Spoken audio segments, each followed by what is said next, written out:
خوف اور دہشت میں مبتلا قید لمحوں میں آپ سب کو خوش آمدید۔ میرے چینل کو لائک اور سبسکرائب کریں اور بیل آئیکن کو لازمی ہٹ کریں تاکہ میری آنے والی ویڈیوز آپ کو وقت پر مل سکیں۔ وہ ہفتے کی شام تھی جب مجھے 2 دن کے لیے آفیشیل ٹرپ پہ دوسرے شہر روانہ ہونا تھا۔ چند ضروری سامان اور کپڑوں کا ایک سوٹ کیس تھا۔ میں گھر والوں سے رخصت لے کر میں اپنی گاڑی میں سوار سفر پر چل نکلا۔ گھر سے نکلتے ہوئے ماں نے نہ جانے کون کون سی دعائیں دم کی تھی مجھ پر، اور مجھے ان کی بے لوث محبت پر بے اختیار بہت سارا پیار آ گیا تھا۔ آفیشیل ٹرپ پہ دوسرے شہر جانا میرے لیے کوئی نئی بات نہ تھی، میں اکثر ہی ایسے ٹرپس پر جایا کرتا تھا۔ بہرحال کافی دیر سفر کرنے کے بعد میں اپنی مطلوبہ منزل پر پہنچ چکا تھا۔ اب مجھے کسی اچھے سے ہوٹل کی تلاش تھی جہاں میں قیام کر سکتا تھا۔ سفر تھوڑا لمبا تھا اور میں راستے میں چائے کافی کے لیے رکتے رکاتے یہاں پہنچا تو رات کافی ہو چکی تھی۔ اگلا دن اتوار کا تھا تو مجھے اطمینان تھا کہ میں خوب آرام کر کے فریش ہو جاؤں گا۔ بہرحال مجھے ایک ہوٹل نظر آ گیا۔ یہ علاقہ آبادی سے تھوڑا ہٹ کر تھا، مگر میں مزید آگے نہیں جانا چاہتا تھا کیونکہ رات کافی ہو چکی تھی۔ ہوٹل کی عمارت باہر سے بہت اچھی لگ رہی تھی۔ میں نے گاڑی لاک کی اور اپنا سوٹ کیس گھسیٹتے آگے بڑھ گیا۔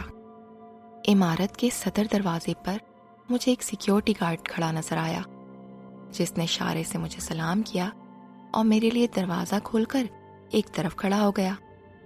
گارڈ نے اپنا چہرہ کچھ زیادہ ہی نیچے جھکا رکھا تھا، جس کی وجہ سے میں اس سے کوئی بات نہ کر سکا۔ خیر، جیسے ہی میں نے ہوٹل کی اندرونی عمارت میں قدم رکھا تو مجھے خوشگوار احساس ہوا، کیونکہ اندر سے وہ ہوٹل بہت خوبصورت تھا اور کوریڈور کے آخر میں ریسیپشن تھا جہاں روشنی کچھ مدھم تھی۔ میں سوٹ کیس گھسیٹتا ریسیپشن تک پہنچا، مگر حیرت انگیز طور پر وہاں کوئی موجود نہ تھا، جبکہ وہاں لگا جائنٹ سائز کا ٹی وی آن تھا۔ کچھ دیر کاؤنٹر پر کھڑے رہ کر جب کوئی نہ آیا تو میں ساتھ لگے صوفے پر بیٹھ کر ٹی وی دیکھنے لگا۔ پھر کافی دیر گزرنے پر بھی جب کوئی ریسیپشن میں نہ آیا تو میں نے یہاں وہاں جھانکا اور ہیلو ہیلو کر کے آواز لگانا شروع کر دی، مگر عجیب بات تھی کہ نہ ریسیپشن پر کوئی تھا، نہ ہی آس پاس کسی کی موجودگی کا احساس ہو رہا تھا۔ ایسا لگتا تھا کہ اس بڑے ہال نما کمرے میں صرف میں ہوں۔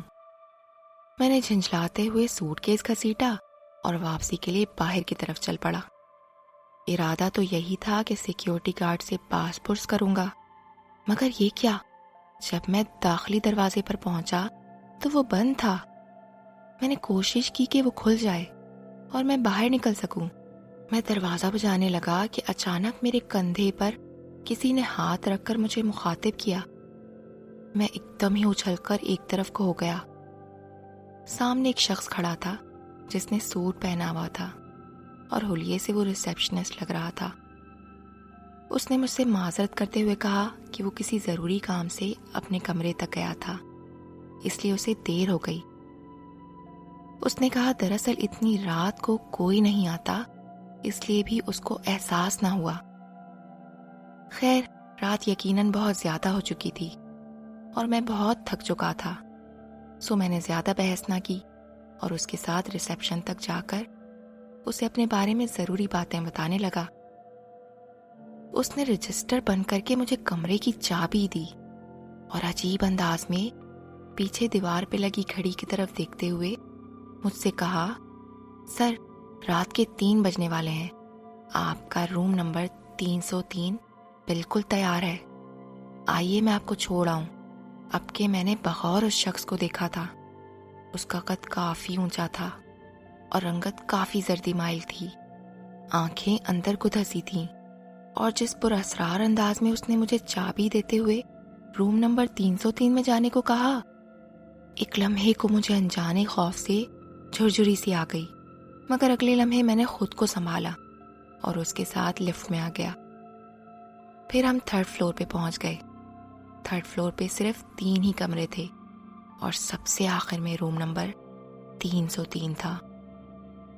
اس نے ڈور کھولا اور مجھ سے کہا کہ میری ضرورت کا سارا سامان اندر موجود ہے۔ میں نے نہ چاہتے ہوئے بھی اس کا شکریہ ادا کیا، کیونکہ وہ شخص مجھے بڑا عجیب لگ رہا تھا۔ میں نے دل میں سوچا صبح ہوتے ہی یہاں سے نکل جاؤں گا اور کسی دوسرے ہوٹل میں رہ لوں گا۔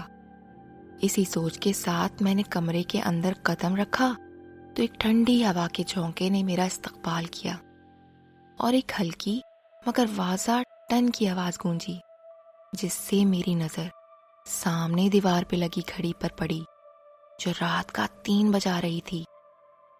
میرے قدم ایک لمحے کو ٹھٹکے، مگر کمرے پر ایک نگاہ ڈال کر ہی میرا دل خوش ہو گیا۔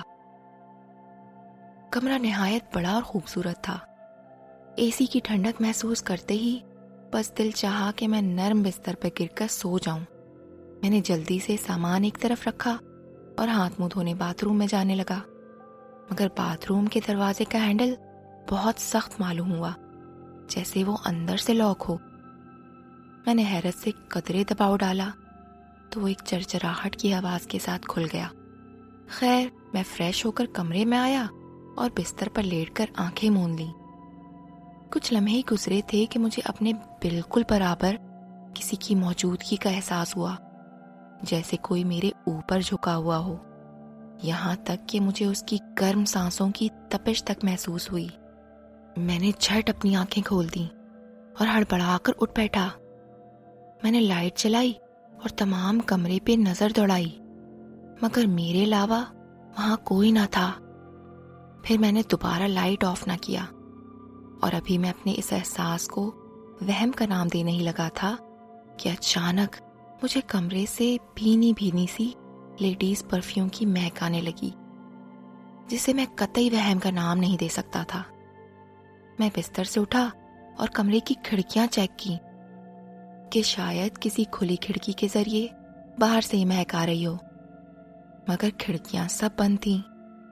میں نے دروازہ کھول کر باہر جھانکا تو حیرت انگیز طور پر مجھے بہت سے مرد اور عورتوں کے اونچا اونچا بولنے کی آواز آ رہی تھی، جو یقیناً دوسرے کمروں سے آ رہی تھی۔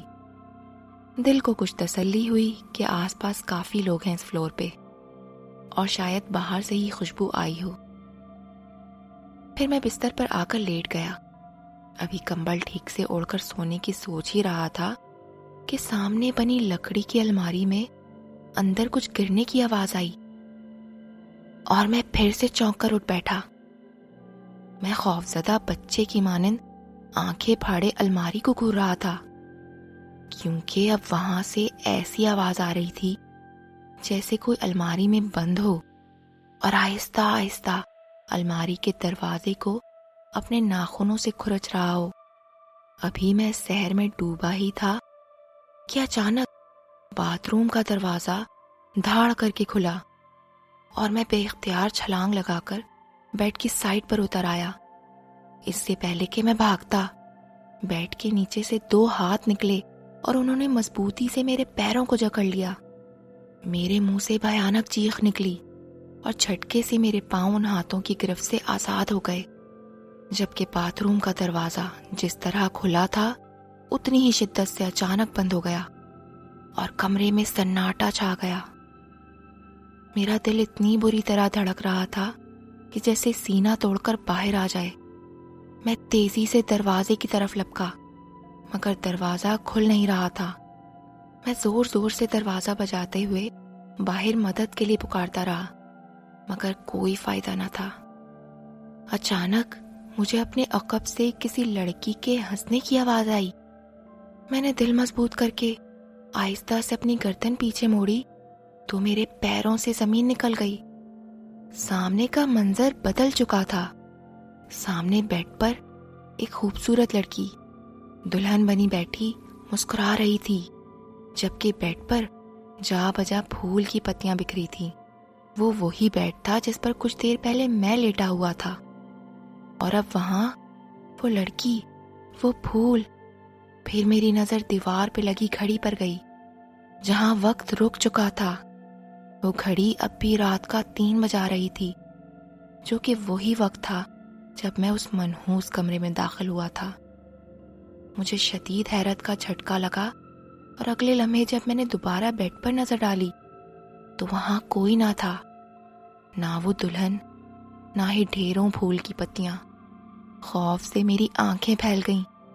میں مسلسل دروازہ بجا رہا تھا اور مدد کے لیے چلا رہا تھا۔ اب کے کمرے میں میرے علاوہ کوئی نہ تھا، نہ ہی دروازہ کھل رہا تھا۔ میں نے ہمت کی اور بیڈ کے سرہانے سے اپنا موبائل اٹھا کر جلدی سے اپنے بھائی کا نمبر ڈائل کیا۔ مسلسل بیل جاتی رہی اور آخر کار بھائی کی نیند میں ڈوبی آواز سنائی دی۔ میں خوف سے کانپتے ہوئے اس سے بس اتنا ہی کہہ پایا، مجھے بچا لو، میں مشکل میں پھنس گیا ہوں۔ پھر اتنے میں میری نظر سامنے الماری پر گئی جس کا دروازہ آہستہ آہستہ کھل رہا تھا، جہاں سے وہی لڑکی جو کچھ دیر پہلے دلہن بنی بیڈ پر مسکرا رہی تھی، وہ خون میں لت پت نکلی اور میری طرف بڑھنے لگی۔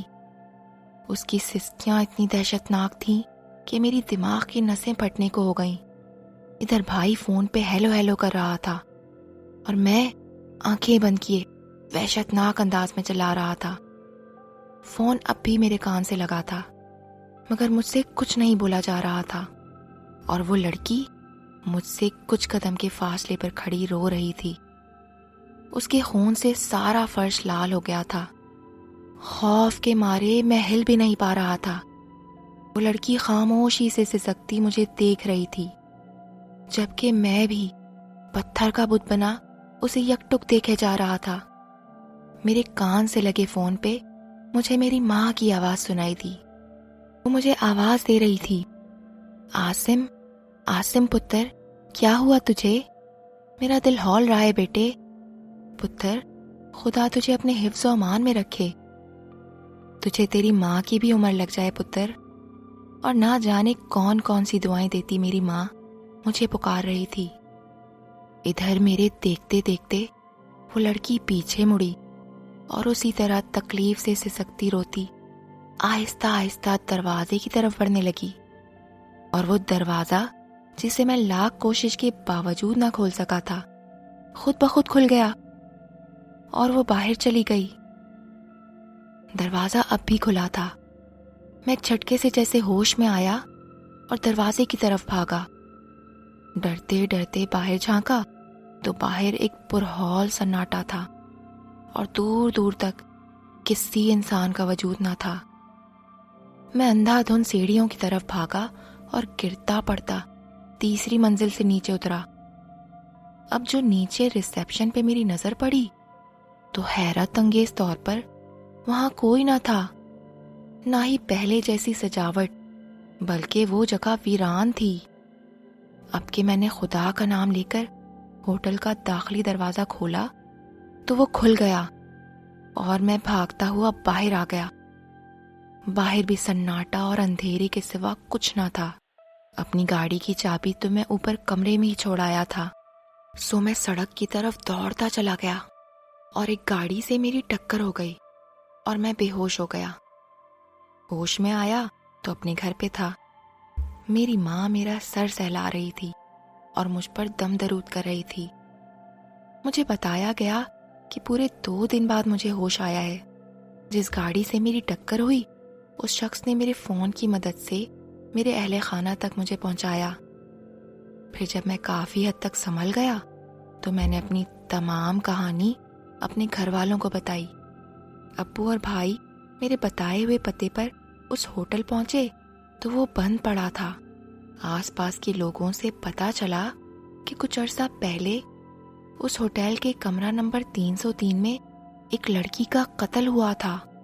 وہ سب باراتی تھے اور دوسرے شہر جانا تھا، اور رات کے 3 بجے دلہا کے ایک رشتہ دار نے جو باراتی میں شامل تھا کسی ذاتی رنجش کی بنا پر دلہا دلہن دونوں پر حملہ کر دیا۔